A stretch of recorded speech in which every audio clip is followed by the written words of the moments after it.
Case 1, Kristy Marie Siple, Paulk, Russell County. Kamari Holland was 5, bright, funny, and known for the pink bows she insisted on wearing to school. Teachers said she drew hearts on every page and told her friends she wanted to be a nurse, so nobody would hurt anymore. Her mother, Kristy Siple, 35, lived a few miles away from the Georgia line, trying to rebuild her life after a string of jobs and broken relationships. To neighbors, she was polite but distant, often seen walking Kamari to the mailbox or sitting outside on the steps as evening came. Russell County is the kind of place where people wave from passing trucks and ask about Sunday service before they ask about work. That's why the call hit so hard. By sunrise, officers and volunteers were combing woods, ditches, and parking lots, calling Kamari's name again and again. But hope faded fast. Before night fell, another department, just across the state line, received a second call that would end the search. Inside an empty house in Phoenix City, officers found the child they had been looking for. She had been left there, lifeless, small, wrapped in the stillness of a place that should never have seen her face. The investigators knew immediately this wasn't a stranger's act. Signs pointed to someone who had known the child, someone she trusted. Detectives moved quietly, each step measured, gathering evidence and trying not to cry. The county coroner confirmed what none of them wanted to hear. Kamari had been hurt long before that morning's call. Back at headquarters, timelines began to twist. Phone records, text messages, and interviews pointed not only to a man already on law enforcement's radar, Jeremy Williams, but to Kristy Siple herself, the same woman who had been pleading for help on camera only hours earlier. When the truth started to surface, it stunned the search teams who had spent the day praying they would bring Kamari home alive. One deputy later said, "We thought we were saving a child. We didn't know we were about to face betrayal." Evidence tied Siple to Williams through phone exchanges that suggested she had offered access to her daughter for money, $2,500 she never even received. It wasn't about a transaction anymore. It was about trust sold cheap and innocence lost forever. That evening, word spread through Phoenix City and Columbus. Church bells rang at dusk as volunteers gathered outside the sheriff's office, holding candles instead of flashlights this time. Someone started humming a hymn, and soon the whole crowd was singing softly through their tears. Sheriff Heath Taylor faced cameras with a voice steady from years in uniform but eyes heavy from what he had seen. "This wasn't a stranger who found that child," he said quietly. "It was a handoff." Detectives pieced together days of digital evidence. They confirmed the meeting between Siple and Williams had been planned. They tracked her messages, the timing, the locations, and the moments when she could have stopped everything but didn't. Williams was arrested first, charged with capital murder, kidnapping, and assault. Within days, Kristy Siple followed. Neighbors who once waved to her from their porches now left flowers for Kamari instead. Pink balloons lined the school fence. A teacher placed one of Kamari's drawings in a frame and hung it by the classroom door. Sometimes truth doesn't appear in flashes of genius. It comes through patient hands and hearts that refuse to give up. That's what the investigators carried with them. Faith that steady work can still serve justice.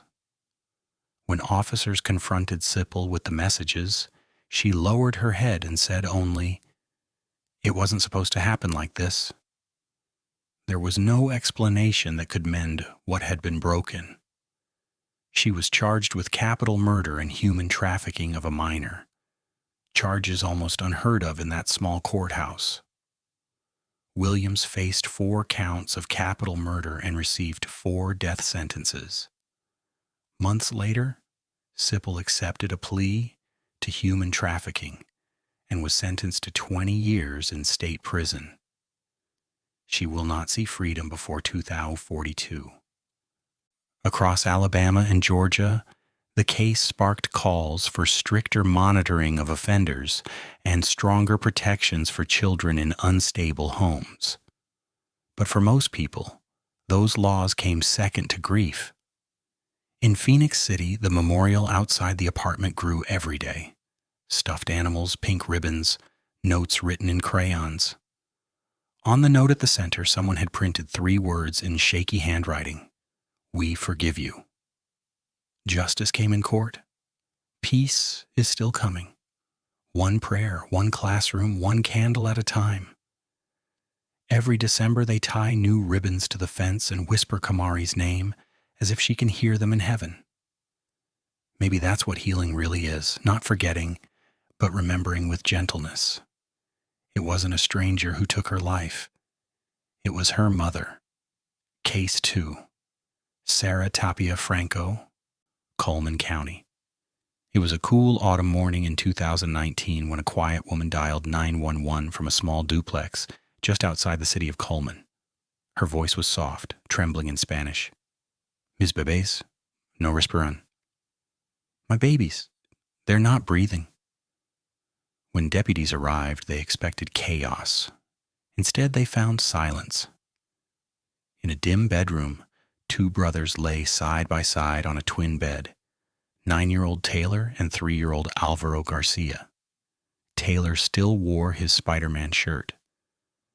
His little brother's small hand rested on his shoulder, as if reaching for him even after the pain had stopped. Their mother, Sara Franco Tapia, sat on the floor, rocking back and forth, whispering prayers through her blood-stained hands.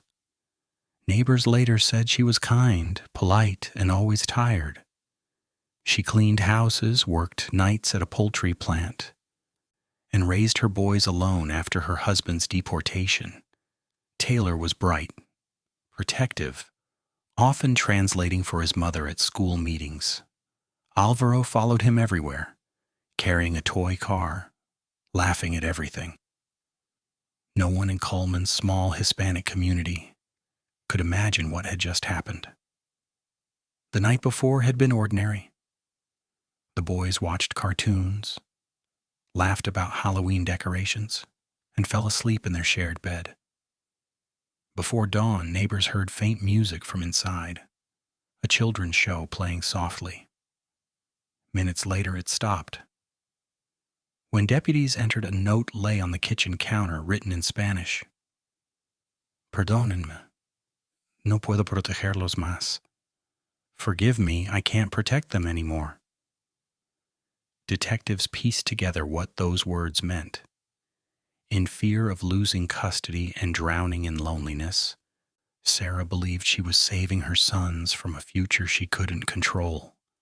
She strangled them, then used a kitchen knife, convinced she was rescuing them from a world too cruel. Even the most seasoned officers froze in that doorway. One deputy stepped outside and wept behind his patrol car before radioing dispatch. At the hospital later, when asked why, Sara whispered, "They're with God now." It was impossible to hate her in that moment. Even the sheriff said it quietly later, because what they saw was not rage, but despair. Still, 2 children were gone. Over the next 4 years, the case moved slowly. Psychologists met with Sara again and again. Each report said the same thing: depression, delusion, and guilt she could barely carry. Prosecutors chose not to seek death, saying life in prison was enough for a woman who already lived in her own punishment. When the trial began in March 2024, the courtroom was packed. Through an interpreter, Sara stood before the judge and pleaded guilty to capital murder. As the prosecutor described how Taylor had been found shielding his brother, tears spread through the room. Even the bailiffs looked away. Judge Greg Nichols spoke softly. There are no words strong enough to describe this loss. These boys were innocent. They trusted the one person meant to protect them. He sentenced Sara Franco Tapia to life in prison. Today she lives at Julia Tutwiler Prison for Women in Wetumpka. She rarely speaks, spends most days in the chapel, and still prays each night for forgiveness. Her cellmates say she whispers her sons' names before sleep. Each October, teachers and classmates leave flowers and 2 toy cars on the steps of the old apartment. Candles flicker on windowsills, and chalk letters appear on the sidewalk. Taylor and Alvaro. In Cullman, people still pause there, even strangers. It's a story that hurts to repeat, but it matters. Because sometimes love turns into fear, and fear turns into something worse. And the only way to stop it is to notice the signs before it's too late. It was another mother's prayer that ended in silence. Case 3. Joyce Hardin Garrard, Etowah County. It was the afternoon of February 17, 2012, in a quiet Alabama neighborhood near Etowah. A little girl was running along a gravel driveway, her breath shallow, her legs weak. Her grandmother stood nearby, arms crossed, watching. For more than 3 hours, 9-year-old Savannah Hardin had been ordered to run back and forth as punishment for lying about eating a candy bar. Each time she slowed down, her grandmother shouted for her to keep going. Savannah's small voice called out, "I'm trying, Grandma, I'm trying." But her body couldn't keep up with her words. By evening, Savannah collapsed. The punishment didn't stop. Joyce Hardin Garrard, 65 years old, told her granddaughter to get back up. Savannah never did. When paramedics arrived, Garrard and Savannah's stepmother told them it was a seizure. But the child's body told another story. Bruises on her legs, dirt packed under her nails, marks from hours of falling and trying again. Doctors at Children's Hospital in Birmingham confirmed the cause of death 2 days later. Dehydration and exhaustion brought on by prolonged physical punishment. Savannah was kind, bright, and shy. She loved animals, wanted to be a veterinarian, and had just started the 4th grade. Her classmates said she was the one who always volunteered to feed the class hamster. To think of her gasping for air, begging for mercy, broke everyone who knew her.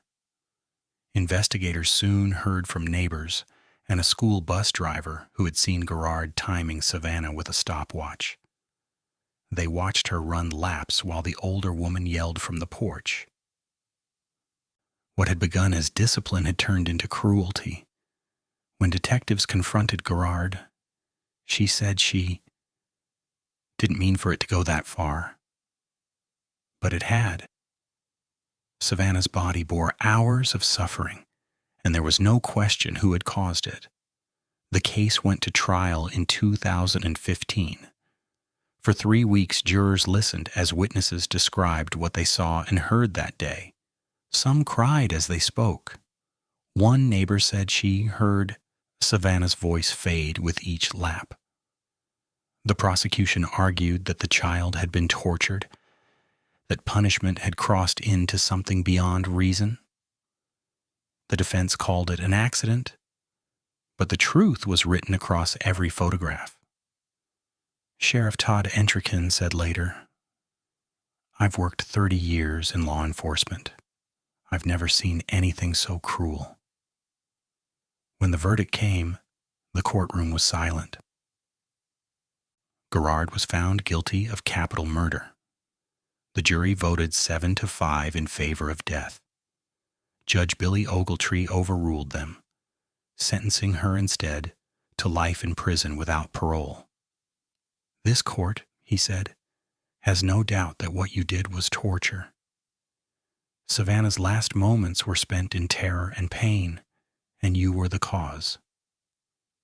Garrard was sent to Tutwiler Prison for Women.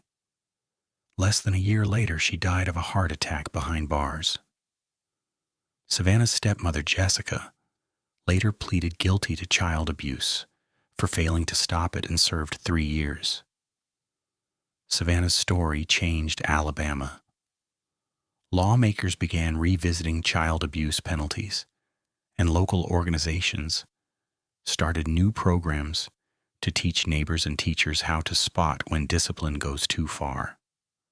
A playground near Etowah was renamed in Savannah's memory, painted pink and white, her favorite colors.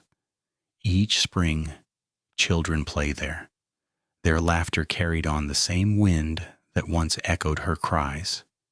For the people of Etowah County, it's not just a park, it's a promise. Love should protect, not punish. No child should ever have to run for their life in their own backyard. It was not a stranger's cruelty that ended her story, it was her grandmother's. Case 4. Heather Leavell-Keaton, Mobile County.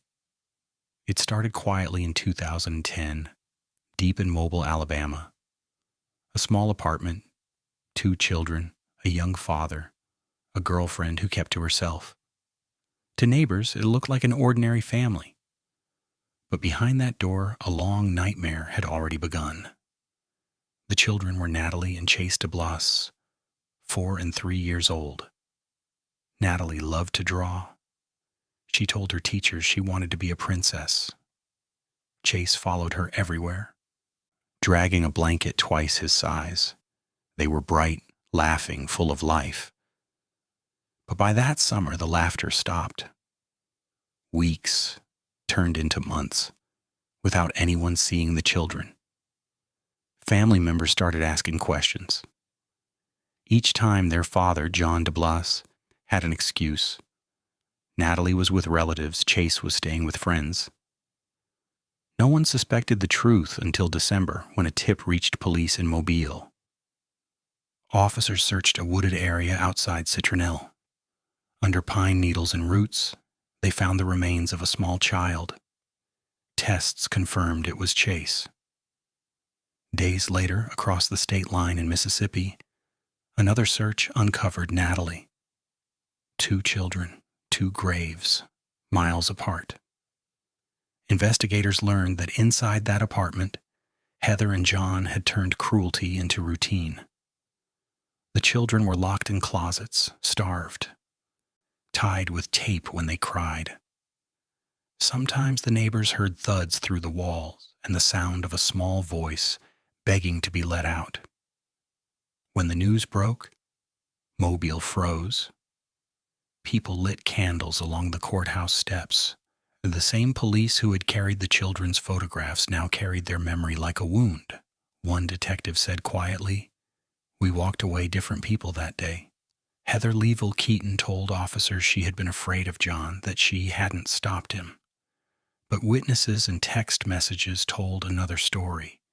She mocked the children when they begged for food, called them names, and joined in the punishments. In 2012, both Heather and John were charged with capital murder. The trial that followed filled the courthouse with reporters and heartbreak. Prosecutors described the weeks of starvation, the broken bones, and the long nights when the children were locked away. The jury listened in silence. When the photos of Natalie and Chase were shown, 2 smiling faces with bright eyes, people in the gallery wept. In 2015, Heather was found guilty of capital murder for Chase's death and manslaughter for Natalie's. Judge Rick Stout looked at her and said, "The only reason these children aren't alive today is your cruelty." He sentenced her to death, the first woman in Mobile County's history to receive that sentence.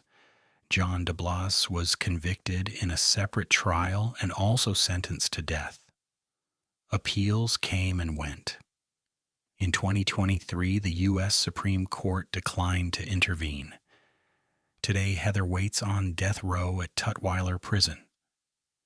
2 small graves in different states bear the same last name, DeBlase. Teachers still leave small toys under a tree each December, remembering the 2 children who never made it to kindergarten. The case led to new calls for stronger child welfare checks and coordination between states when abuse is suspected. But for the people of Mobile, no law will ever undo the image of 2 children lost to the very people who should have protected them. A veteran officer said it best. You see a lot in this job, but you never forget the smell of those woods or the silence that followed. For many in Alabama, Natalie and Chase's story is not just tragedy, it's a warning about how silence can destroy the innocent. Another home, another betrayal that began with trust. Case 5. Lisa Leane Graham, Russell County. It was just after sunset on July 5, 2007, when the stillness of Bowden Road in Phoenix City, Alabama was broken by gunfire. A car sat on the shoulder, its headlights cutting through the humid dark. Inside was a young woman slumped behind the wheel, 20-year-old Stephanie Graham. She had been shot multiple times at close range. At first, deputies thought it was a robbery gone wrong. But as the night deepened and detectives followed the evidence, the truth they uncovered felt too cold to accept. This was not random. This was planned. And the person who had planned it was the one who should have loved her most. Her own mother, Lisa Leane Graham. Stephanie was kind and loyal, a new mother who worked hard to support her baby. Friends said she had an easy laugh and always looked for the good in people. But her relationship with her mother had always been tense. Lisa ran a construction business and liked control over money, over family, over image. When Stephanie was injured in a car accident and later received an insurance settlement, resentment began to grow. Lisa wanted influence over her daughter's life and over the money. When Stephanie tried to live independently, Lisa called it betrayal. That bitterness would turn deadly. In early 2007, Lisa started talking to a family acquaintance named Kenneth Walton, a man with a criminal record. She offered him cash to kill her daughter. At first, he thought she was venting it until she handed him money and a gun. She told him where Stephanie would be, what car she'd drive, and even when to do it. That July evening, Walton followed Stephanie as she drove along Bowden Road. He pulled up behind her, called her name, and fired. She never had a chance to run. The next morning, Phoenix City deputies launched a homicide investigation. Within days, Walton's girlfriend came forward and told police everything. He confessed soon after, saying, "She gave me the gun. She told me what to do." As detectives compared phone records and cash withdrawals, Lisa's role became undeniable. The mother who appeared at vigils, crying over her daughter's death, had paid to make it happen. Her arrest stunned the entire community. Phoenix City had seen violence before, but not like this. Not a mother signing her child's death warrant. In court, the evidence spoke louder than any emotion. Recordings captured Lisa speaking casually about her daughter's death. Text messages and financial trails tied her directly to the plan. Walton testified, describing in painful detail how she orchestrated every step. The courtroom was full every day. Some came out of anger, others out of disbelief. Stephanie's father sat through every hearing. silent but unbroken. When the verdict came, he stood and wept quietly. Lisa was found guilty of capital murder for hire. The jury recommended the death penalty, and Judge George Green agreed. He called the crime a business transaction carried out with a mother's hate. When asked if she had anything to say, Lisa only shook her head and whispered, "No." Lisa Graham remains on death row at Tutwiler Prison for Women. Her appeals have been denied. She is now in her late 50s, still awaiting execution. Stephanie's child is being raised by relatives who bring flowers to her grave every year, pink and white, her favorite colors. During vigils, balloons are released into the night sky, each carrying a note that reads, "Love can't be bought." The case has become a warning across Alabama about greed, control, and the emptiness of revenge. One investigator later said, "You grow up believing a mother's love is sacred, then you meet someone like Lisa, and that belief changes." For those who loved Stephanie, the story never truly ended.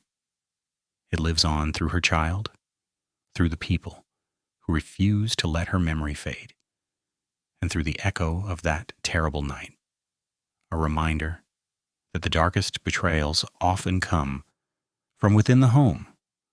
Another mother who chose control over compassion. Case 6, Morgan Skye Thornton, Limestone County. It was the last week of July 2025 in Limestone County, Alabama. The night was quiet until a 911 call broke the silence. On the other end of the line, a woman's voice trembled. "My baby isn't breathing," she said.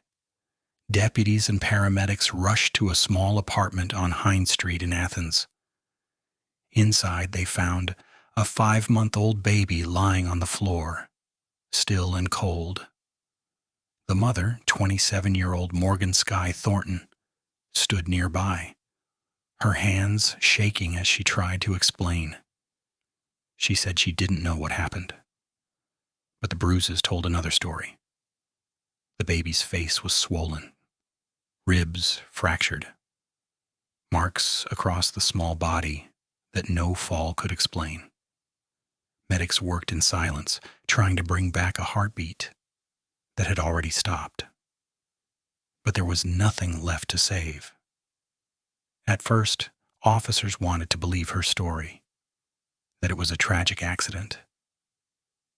But one paramedic pulled a deputy aside and said softly, "This isn't accidental." The autopsy confirmed what everyone feared. The baby had been beaten. Not once, but many times. There were older fractures, bruises, and different stages of healing, signs of long-term abuse. Neighbors began to share what they had seen and heard. They remembered hearing shouting late at night. They remembered the baby crying for hours. One woman said she'd offered to help Morgan to watch the baby while she rested, but Morgan always refused. Another neighbor said she often saw her standing outside on the phone, angry, while the baby's cries echoed through the walls. The child's father, who lived separately, told investigators he had been fighting for custody. Each time he tried to visit, Morgan wouldn't open the door. He said, "I knew something was wrong. I just couldn't get to him in time." When detectives brought Morgan in for questioning, her story changed again and again. At first, she said the baby rolled off the couch. Then she said she found him unresponsive in his crib. But the evidence didn't lie. Faced with the autopsy report, she whispered, "It wasn't supposed to happen like that." On August 1st, 2025, Morgan Skye Thornton was arrested and charged with capital murder of a child under 14. Sheriff Joshua McLaughlin stood before the cameras at a press conference and said quietly, "This one breaks you. It's not just murder, it's betrayal. by the person the child trusted most. The district attorney confirmed the state would seek life imprisonment, possibly the death penalty. For the officers involved, it was one of the hardest cases they had ever worked. One deputy said, "You see a lot in this job, but when it's a baby, and it's the mother, it takes something out of you that doesn't come back." Outside the courthouse, the community came together. People left baby toys, candles, and flowers along the courthouse steps. They didn't know his name. The family asked to keep it private, but they called him the little boy with the blue blanket. Churches held vigils. Parents wept for a child they had never met. The Limestone County Sheriff's Office launched a new program to train officers on early signs of child abuse. Local churches began collecting donations for infant care and outreach programs to help struggling parents. As of late 2025, Morgan's case remains pending before a grand jury, but the message from the community is clear. This story will not be forgotten. For investigators, it wasn't just another case. It was a reminder of how fragile life is and how silence can destroy it. The baby's name might never be spoken publicly, but his story is already changing how people look, listen, and protect. As one deputy said during the vigil, "That baby never had a voice, so we'll be his voice now."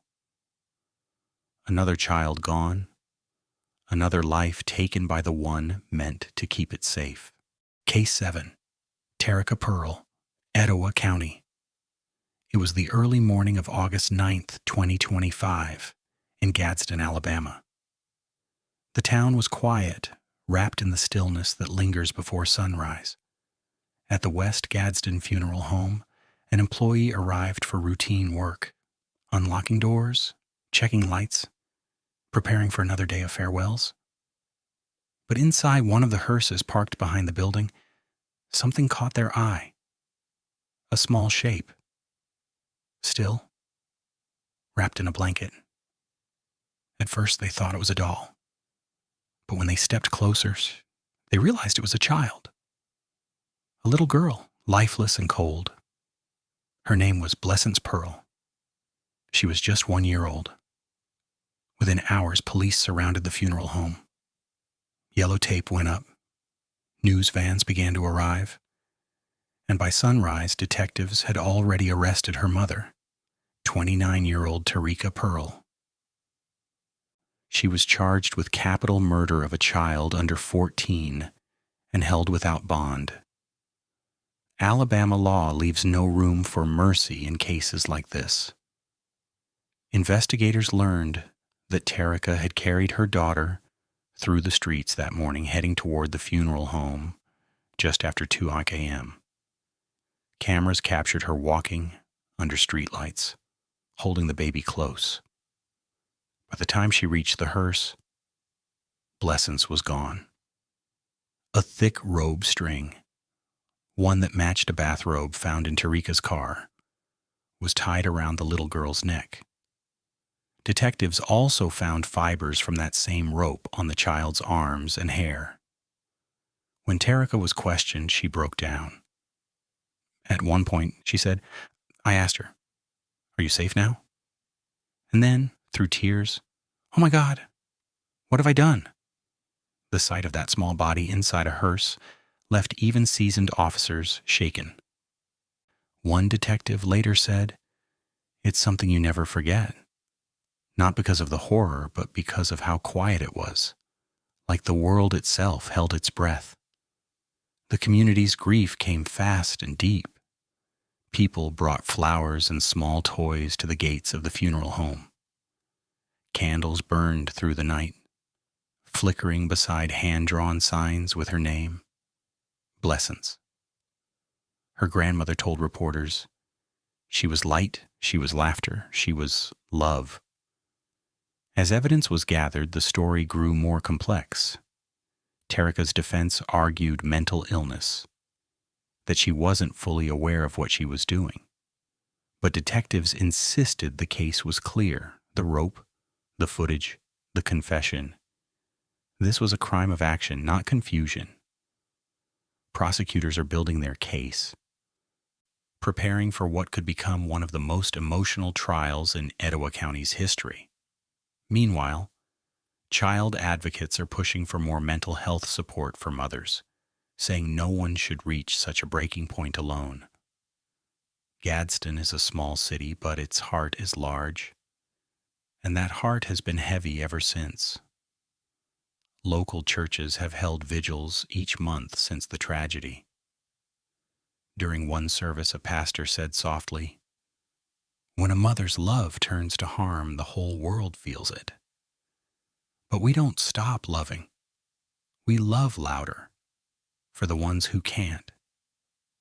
The case is still active with no trial date yet set. But Blessence's story has already reshaped the conversation about child safety, faith, and compassion in Alabama. Her grandmother still visits the funeral home each week. She leaves a single pink rose and whispers the same words every time. "Sleep in peace, my angel." Another small child silenced by the one who should have been her protector. Case 8, Tracey Grissom, Tuscaloosa County. It was a quiet morning on May 15th, 2012, at a truck stop off Highway 69 in Tuscaloosa County. The hum of diesel engines filled the air, the usual rhythm of early traffic. Then, gunfire. A man dropped beside his pickup, the sound echoing across the lot. When police arrived, they found 26-year-old Hunter Grissom bleeding on the ground. Standing nearby, shaking and crying, was his estranged wife, Tracey Grissom. She still held the gun. Through tears, she said, "He ruined my life. I just wanted him to stop hurting me." Within minutes, she was in handcuffs. And the question that would divide Alabama for years began to surface. Was Tracey a victim who finally fought back, or a woman who crossed a line she could never return from? By her early 20s, Tracey was married to Hunter, charming, outgoing, but known for a temper that could turn fast. Friends said she often covered bruises with long sleeves. She filed police reports claiming abuse, even a sexual assault, but nothing ever came of it. Some believed her, others didn't. And so the fear built, day after day. When their marriage collapsed, Tracey tried to start again. She worked 2 jobs, cared for their daughter, and kept her distance from Hunter. But every custody hearing, every unexpected encounter pulled her back into that same fear. On that morning in May, Tracey stopped by a truck stop to check on one of her business crews. That's when she saw him, Hunter, refueling his truck. He looked at her, smirked, and made a gesture she'd never forgotten. Something inside her broke. She reached into her car, pulled a handgun, stepped out, and fired. 7 shots. When it was over, she dropped the gun, covered her face, and cried. "I didn't mean to kill him," she told the dispatcher. "I just wanted him gone." The case spread fast. To some, Tracey was a battered woman who had finally reached her breaking point. To others, she was a murderer who used her pain as an excuse. But for everyone who followed the story, it was hard not to feel both heartbreak and confusion. 2 lives destroyed by the same moment. In 2014, the trial began. The courtroom was divided, one side filled with her supporters, the other with Hunter's grieving family. For days, jurors listened to testimony about years of violence, photos of injuries, and the chain of events that led to the shooting. Surveillance footage showed Tracey's car circling the truck stop minutes before it happened. Text messages revealed anger, exhaustion, and despair. Tracey took the stand herself, Her voice broke as she said, "I was tired of being afraid. I didn't want to die." Her words hung in the air, heavy and human. After hours of deliberation, the jury returned with a verdict: guilty of murder. Judge Brad Allman sentenced her to 25 years in prison. When he spoke, his voice was calm but heavy. "Some pain doesn't end when a person dies," he said. "It passes on to everyone who loved them both." Tracey Grissom is serving her sentence at Tutwiler Prison for Women in Wetumpka. She spends her time speaking to younger inmates about recognizing abuse and seeking help before fear turns to violence. Her daughter visits often, sitting beside her mother, holding her hand. They talk quietly, sometimes about faith, sometimes about the past, sometimes about forgiveness.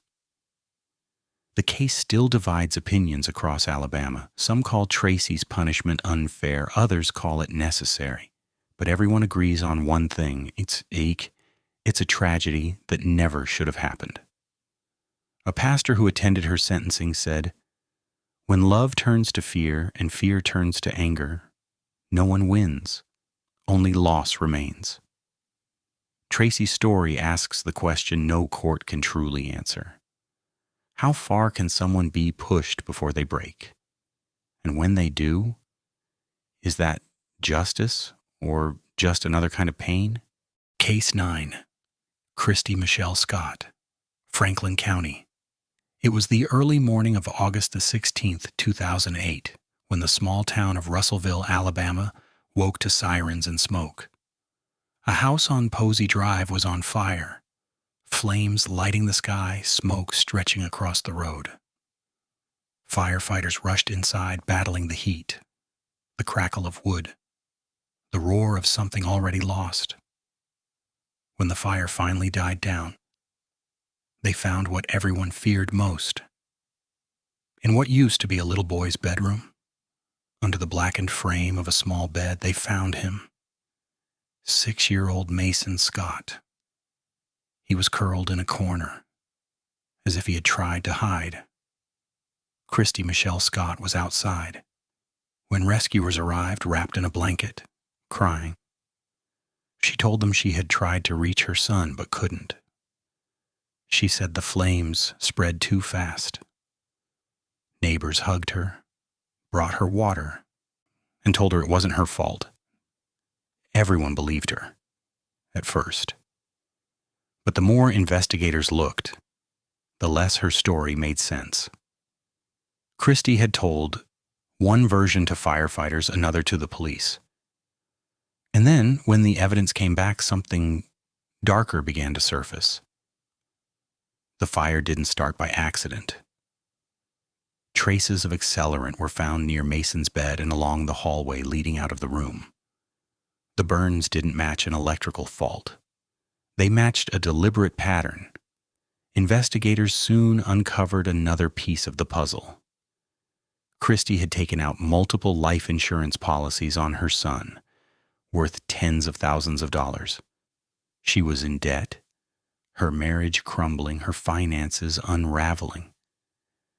They believed she had given Mason something to make him sleep, then set the fire and left the house.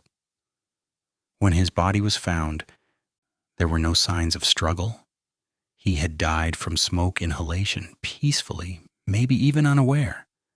It was the kind of cruelty that leaves silence in every room it touches. The trial began in 2009, and the courtroom was packed. People came from all over Franklin County, and teachers, church friends, even firefighters who had been there that night. Everyone wanted to understand how a mother could do such a thing. The evidence was overwhelming. Chemical traces from the floor. Insurance papers filed days before the fire. A friend who testified that Christy had once talked about how hard life would be if Mason was gone. The defense claimed she was grieving, broken by tragedy. But grief doesn't buy gasoline. On July 8, 2009, the jury found her guilty of capital murder and arson. When the verdict was read, Christy looked straight ahead. No tears, no reaction. Judge Terry Dempsey sentenced her to death by lethal injection, calling it the ultimate betrayal of motherhood. Mason's father, Jeremy, wept quietly as he spoke to reporters outside the courthouse. "I lost my boy," he said, "and now I have to live knowing who took him." In 2012, her appeal was denied. Her conviction and sentence were upheld. Today, Kristy Michelle Scott sits on death row at Tutwiler Prison for Women. Her cell is small, her world silent. She rarely speaks to anyone. But just miles away, in a quiet cemetery, Mason's grave is rarely empty. His father visits often, bringing small toy trucks, the kind his son loved to race across the carpet. He places one down each time and says softly, "This one's for you, buddy." In Russellville, the community still holds candlelight vigils for Mason. Teachers talk about him when they teach safety lessons. His friends, now grown, still remember the boy who made everyone laugh. A neighbor once said, "He went to sleep thinking he was safe." That's the hardest part to live with.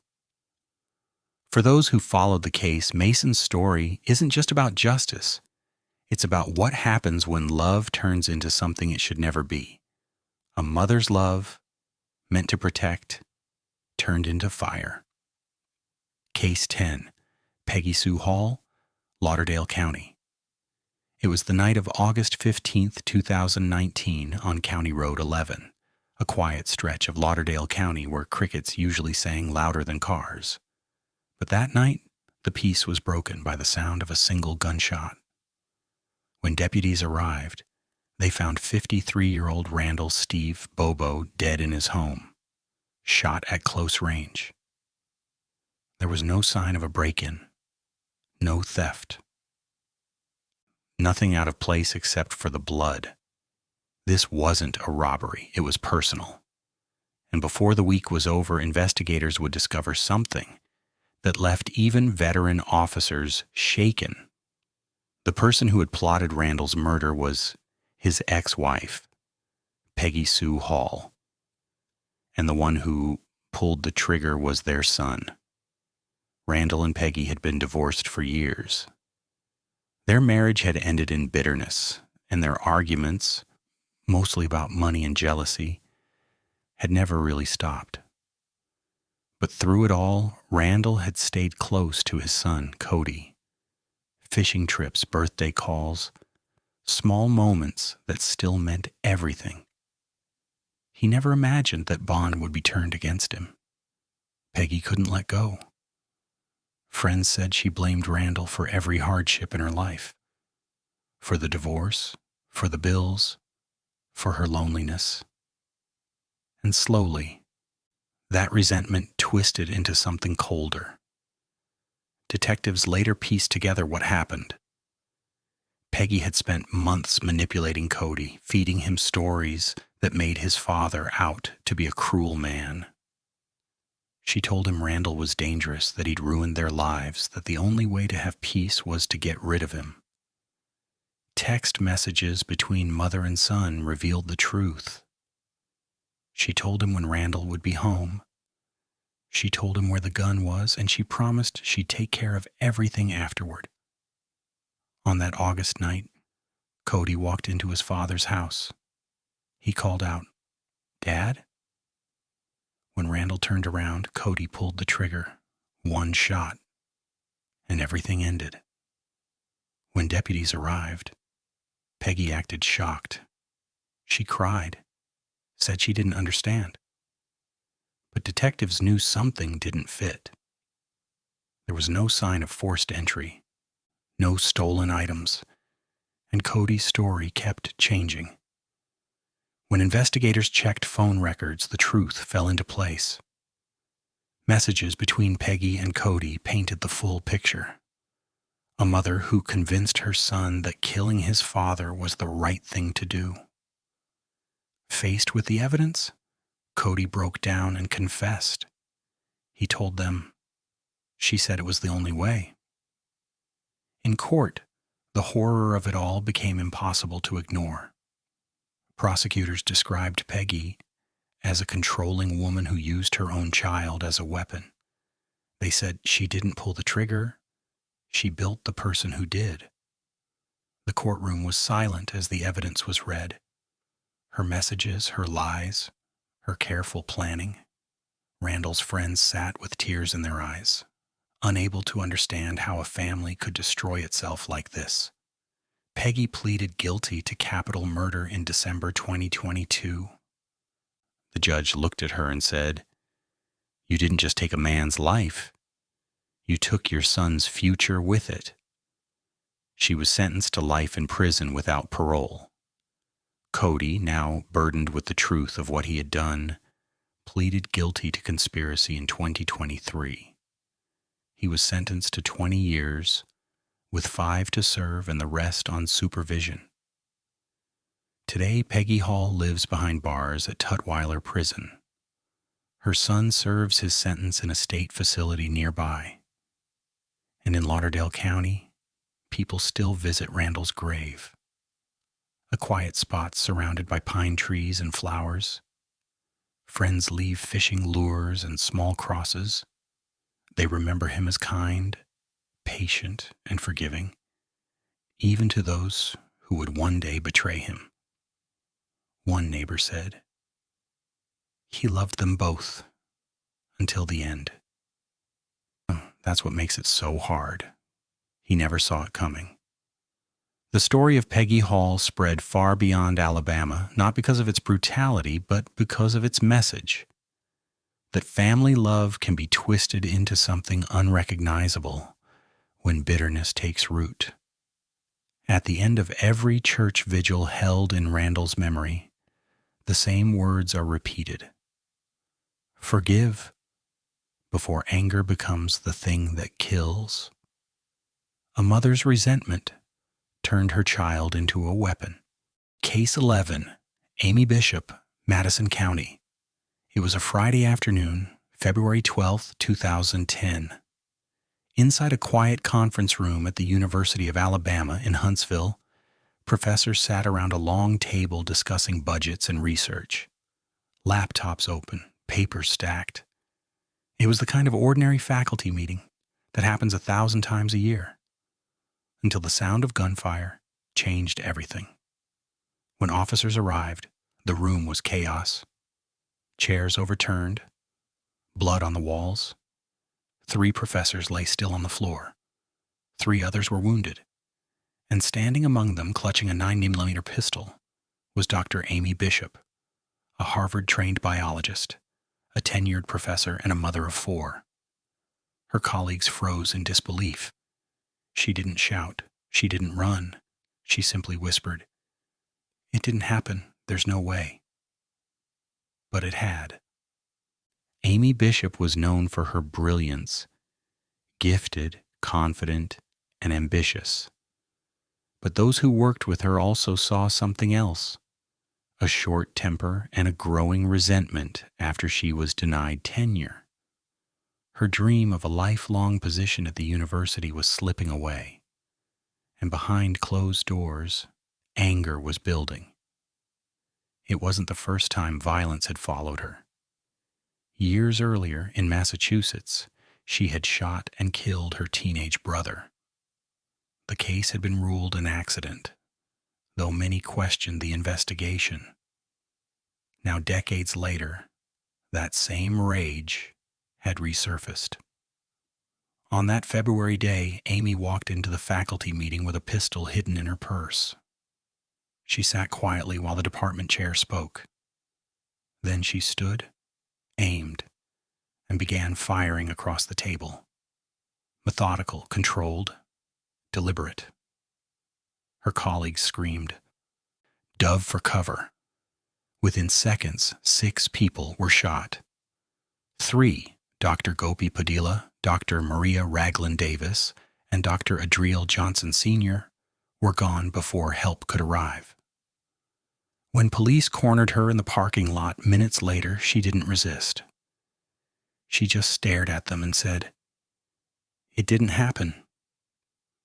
As investigators dug deeper, they uncovered years of warning signs, past outbursts, disputes, and a long pattern of blaming others for her failures. She had written angry emails about her tenure denial, convinced she'd been treated unfairly. Students described her as brilliant but unstable. The revelation of her brother's death decades earlier reignited national outrage. People began asking how someone with such a history ever ended up teaching again. One detective said later, "It's like the world ignored every red flag until it was too late." In court, the evidence was overwhelming. Eyewitnesses had seen everything. Ballistic tests matched her gun. There was no mystery, only motive, revenge, and pride. The families of the victims filled the courtroom. They wept quietly as the prosecution read the names of those lost. One widow said softly, "He was the kindest man I've ever known. He didn't deserve to die at work." Amy Bishop accepted a plea deal in 2012, guilty to capital murder and attempted murder to avoid the death penalty. The judge sentenced her to life in prison. She showed no emotion, not a word of apology. Today, Amy Bishop sits at Tutwiler Prison for Women in Wetumpka. Inmates describe her as quiet, often alone, spending her days reading and writing letters that never seem to be sent. Back in Huntsville, a memorial plaque outside the biology building bears the names of those she killed. Every February, faculty and students gather there with candles and flowers. They speak softly, not about her, but about the lives she took. Mentors, teachers, parents, Dr. Padilla, Dr. Davis, Dr. Johnson. Names that still echo in the halls where she once lectured. Amy Bishop's story shook the idea of what evil looks like. She wasn't a stranger in the dark. She was a mother, a scientist, someone people trusted. And yet, when anger took hold, it erased everything human in her. One student said it best during the first memorial. "Genius and madness are close neighbors, but love and compassion, those are what make us human." That's what this story leaves behind. Not fear, but the reminder that intellect without empathy can destroy everything it touches. A mother who gave life to her children and took it from others. Case 12, Ruth Cenyatta, Vickerstaff, Lee County. It began with silence. In January 2012, deep in the woods near Opelika, Alabama, a hunter stumbled upon what he first thought were animal bones. When deputies arrived, they realized it was something else, something small, human, and heartbreaking.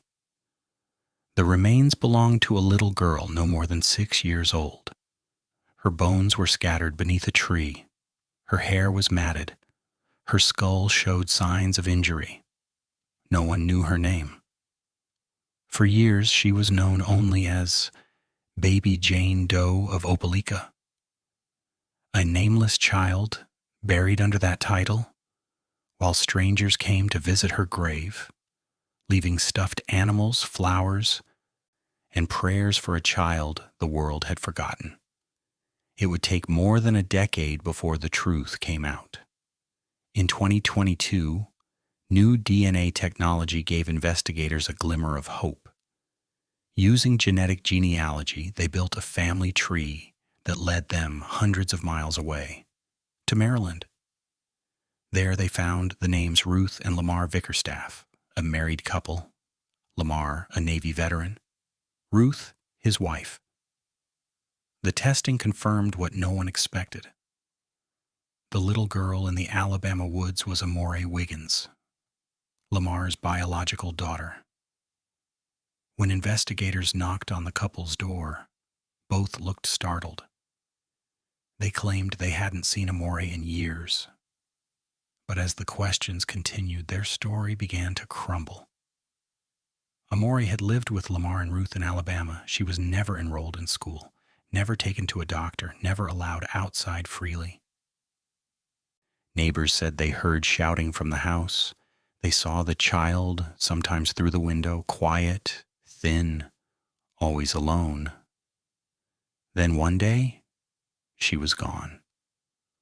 Ruth told no one, Lamar told no one, and when people asked where the girl was, they said she was with relatives. But the truth was far worse. Amore had died sometime in 2011. Her body was taken into the woods and left there. And for 11 years, no one came looking. When the truth broke in 2023, it shocked the nation. For a decade, strangers had loved a child more than her own family had. Police officers, forensic scientists, and church members who helped bury her cried when they learned her name. Amore, meaning love. Lamar was charged with felony murder. Ruth was charged with failing to report a missing child, a crime that, though lesser, carried a deep moral weight. In court, Ruth sat quietly as investigators described the child's suffering. No apology, no visible emotion. The judge looked at her and said, "A mother's duty is to speak for her child. You buried her voice, and then you buried her name." Ruth pleaded guilty and was sentenced to several years in state custody, followed by probation. Lamar's case remains ongoing, with prosecutors seeking life in prison. When Amore's true identity was revealed, the town of Opelika held a second funeral. This time her grave bore her real name, Amore Wiggins. Dozens of people came, detectives, church members, and mothers who had prayed for her all those years. They placed roses, teddy bears, and letters at her headstone. Some whispered her name for the first time, as if saying it finally gave her peace. One investigator said, "She was loved by strangers before she was ever loved by her family." For many in Alabama, Amore's story became a symbol, not of tragedy alone, but of the quiet strength of those who refused to let her be forgotten. Every January, people visit her grave. They bring pink balloons and whisper, "We found you." Ruth Cenyatta Vickerstaff didn't kill Amore with her hands. She killed her with silence. The silence of neglect, of indifference, of doing nothing when a child needed someone most. And that kind of silence, investigators say, is just as deadly. A single voice could have saved her. But no one spoke. Now the people of Lee County speak for her every year. They speak for every child who never got to grow up. And they remind the world that love isn't proven by words. It's proven by what we do when someone is too small to speak for themselves. 12 stories, 12 mothers, each different yet bound by the same unthinkable truth. Evil doesn't always come from strangers. Sometimes it sits at the dinner table, prays at night, tucks you into bed, and still chooses darkness. From Russell County to Franklin, from Etowah to Lee, these stories remind us of how fragile love can become when control, anger, or despair take its place. The children they left behind, Kamari, Taylor, Alvaro, Savannah, Natalie, Chase, Stephanie, Mason, Blessence, and others, are remembered not as victims, but as voices for the voiceless. As one Alabama sheriff said, "Justice doesn't bring peace, but it brings light, and that's where healing begins." So tonight, as we remember their names, let us also remember this. Love is meant to protect, not destroy, and silence kills. If these stories moved you, don't let them end here. Share their names. Stand for awareness. Be the voice that speaks when others stay quiet. Because every child deserves more than justice. They deserve to be remembered.